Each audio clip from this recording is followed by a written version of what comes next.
Para comenzar a crear una base de datos, abriremos el programa Microsoft Access. Nos encontraremos con esta ventana, en la cual podemos crear una base de datos de escritorio en blanco o una aplicación web. Esta aplicación web es cuando tenemos instalados en un servidor los servicios de Access y SharePoint. Nosotros no tenemos eso. Vamos a ver una base de datos en blanco. También tenemos unas plantillas, las que no tienen bola del mundo, que son plantillas sobre base de datos, por ejemplo, un canal de ventas. Vale, vamos a crear una base de datos de escritorio en blanco. Le damos aquí. Le tenemos que dar un nombre a la base de datos. En este caso vamos a crear una tienda de música. Tienda de música.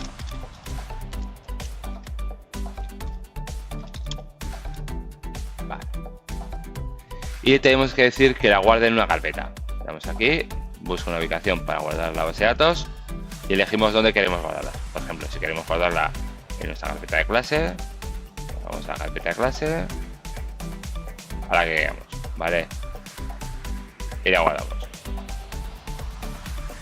Entonces pulsamos el botón de crear. Se nos generará una base de datos en blanco. Por defecto, cuando creamos una base de datos en blanco, aparece con una tabla, la tabla 1 creada, ¿de acuerdo? La podemos usar o no. Si queremos la podemos cerrar y usar otra tabla que creemos desde cero. En las bases de datos, las tablas son las encargadas de almacenar la información dentro de su estructura. Las tablas se componen de campos, cada columna de la tabla, y de registros, cada fila. Los campos son cada información concreta que queremos almacenar sobre una misma entidad. Por ejemplo, el código de envío, el destinatario, etc. serían los de la entidad envíos, la tabla envíos. Estos campos almacenan diferentes tipos de datos y tienen unas propiedades que definen cómo deben ser los mismos. Veamos ahora cómo crear un objeto en la base de datos. Hay una ficha, una pestaña en la cual pone crear, en la que podemos crear tablas, consultas, formularios e informes y macros. Para crear una tabla solo tenemos que pulsar tabla vacía, se crea una tabla en el modo de hoja de datos, diseño de tabla o una tabla que va a ser una lista de SharePoint para cuando queramos consultar desde Internet. Tienen que estar instalados servicios de Internet, no en nuestro caso. Vamos a coger tabla y esta sería la vista de hoja de datos. Es donde se verían los datos, o sea, los datos de los clientes o lo que fuese. Vale, si queremos pasar a la otra vista para diseñar, en ver, tenemos la vista de diseño. También se puede dar al botón derecho y coger vista de diseño. Vamos a dar a la vista de diseño. Tenemos que darle un nombre a esta tabla. Imaginemos que de nuestra tienda de música vamos a crear el catálogo de discos. Entonces le vamos a llamar catálogo. Aceptamos. Vale, y tenemos la vista de diseño, donde podemos especificar el nombre del campo, que almacena un tipo de información, y el tipo de datos. El primer campo que vamos a almacenar es el código de álbum. El código de álbum. El código de álbum va a ser un número, 1, 2, 3, consecutivamente con todos los álbumes que vamos adquiriendo para que nuestros clientes los compren. Entonces vamos a elegir autonumérico, ¿vale? Pero podría ser otro tipo de datos. Además, normalmente hay un campo en la base de datos que lo que hace es el campo principal, es la clave principal, ¿vale? Al activarlo, le aparece una llave. ¿Por qué el código de álbum es clave principal? Pues que es el campo que identifica a cada álbum de nuestra tienda, ¿vale? A cada CD, a cada álbum que tengamos, le identificamos con un código. Ese código no se puede repetir. Lo mismo que, por ejemplo, en las facturas, el código de factura, el número de factura, no se puede repetir. Todas las facturas tienen que llevar un código diferente. Vale, el siguiente campo va a ser el título. El título va a ser un campo de tipo texto corto. ¿Qué diferencia hay entre texto corto y texto largo? El texto corto solo admite de 0 a 255 caracteres, lo veis aquí en el tamaño del campo, y en cambio el texto largo no tiene límite, no tiene tamaño, es decir, es ilimitado. Bueno, realmente tiene un límite que es hasta 1 GB. Vale, vamos a poner también el código autor. El código autor es un número que lo que hace es autonumerar, no lo tenemos que poner nosotros manualmente. numeramos los autores, ¿vale? El autor 520, 521, 522, etc. ¿De acuerdo? Estos números tienen luego unos tamaños de campo, unas propiedades que vamos a explicar posteriormente. Bueno, ya he escrito el resto de los campos. Comentar que la carátula del disco la he puesto como objeto OLE porque es un tipo de datos que va a almacenar una imagen.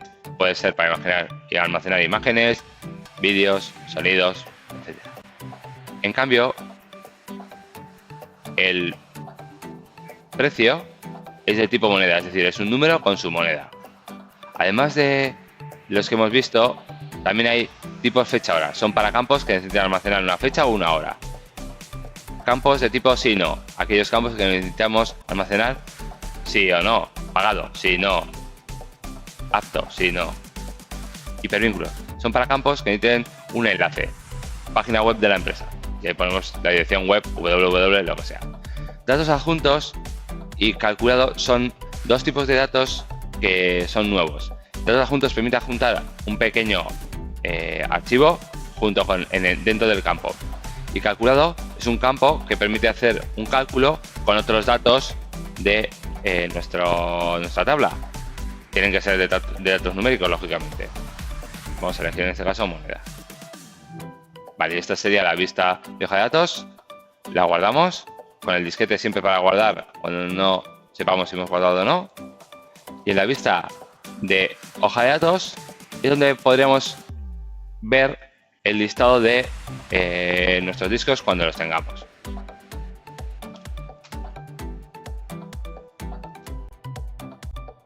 Las propiedades de los campos nos permiten especificar mejor el comportamiento de los mismos, hacer que sean más precisos, que haya el menor número de errores posibles.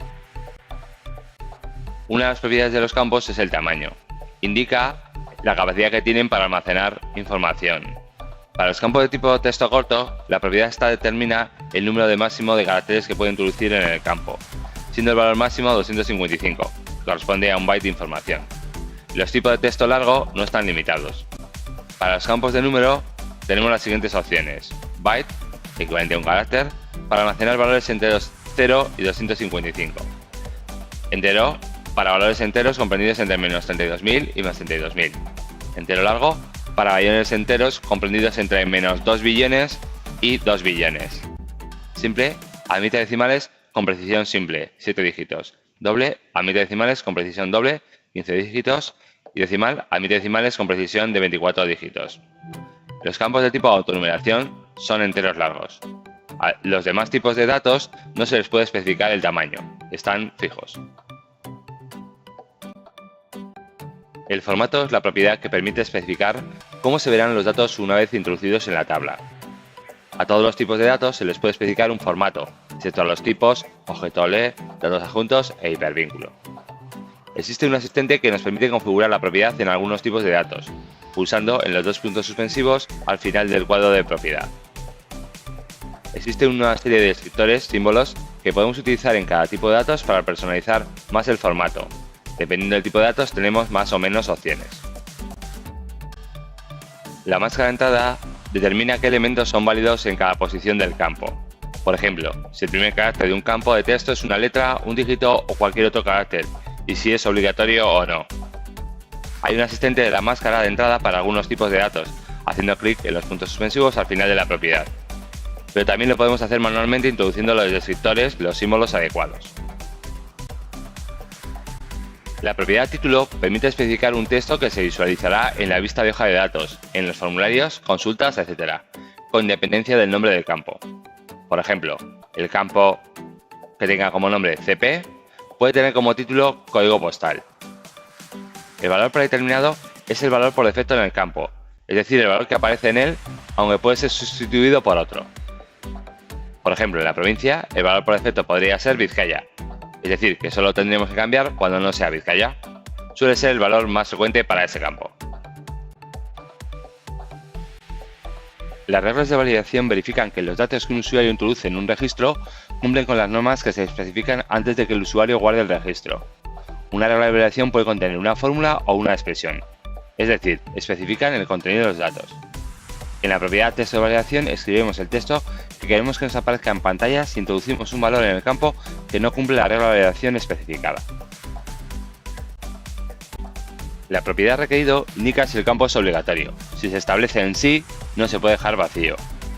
Permitido longitud 0 especifica si una cadena de longitud 0, vacío, es una entrada válida para el campo de la tabla. Indexado. Se utiliza esta propiedad para establecer un índice de un solo campo. Los índices hacen que las consultas basadas en los campos indexados sean más rápidas y también aceleran las operaciones de ordenación y agrupación. Esta propiedad dispone de tres valores: no, sin índice, sí con duplicados, cuando se asigna un índice de campo, además admite valores duplicados, dos filas con el mismo valor en el campo, sí sin duplicados, cuando se asigna un índice pero sin admitir valores duplicados. Los controles es la forma que tenemos para ver e introducir datos. El control de uso más frecuente es el cuadro de texto, pero podemos tener otros controles como los botones de comando, etiquetas, casillas de verificación y un largo etcétera. En las tablas, en la ficha de búsqueda de las propiedades, podemos elegir entre cuadro de texto, cuadro de lista, cuadro combinado o casilla de verificación cuando se trata de campos sí y no. Hay tipos de datos como fecha, hora, objeto ley y autonumeración que no permiten seleccionar ningún tipo de control.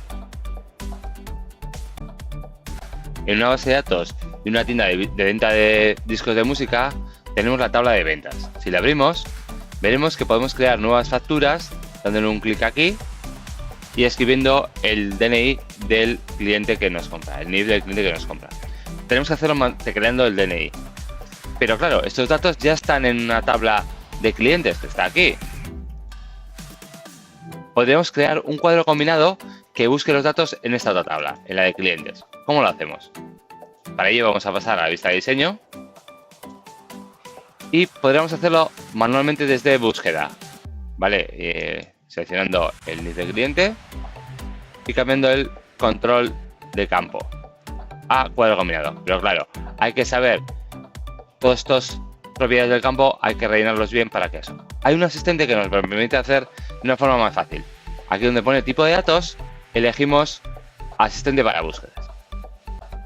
Entonces tenemos una opción que nos dice que el cuadro combinado lo que podemos obtener, deseo que el campo de búsqueda los busque los valores en otra tabla o consulta, o escribir yo los valores. En este caso, el de escribir los valores es cuando son valores fijos que quiero que sean escritos por mí inicialmente. Voy a elegir la primera opción. Entonces elegimos la tabla de clientes. Ahí están los valores del NIF. ¿Qué campos deseo visualizar en el cuadro combinado? Pues voy a ver el NIF, el nombre, primer apellido y segundo apellido.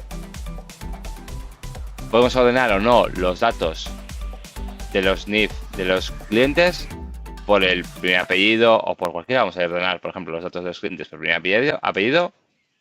Siguiente. Podemos ocultar la columna clave. Ocultar la columna clave es que el NIF no se visualice en el cuadro combinado, aunque es lo que luego se va a guardar, Pero vamos a desocultarlo, vamos a quitar la casilla de verificación y podremos también ajustar el ancho de las columnas para que sean lo más apropiadas posibles. Siguiente. Esta es la parte importante.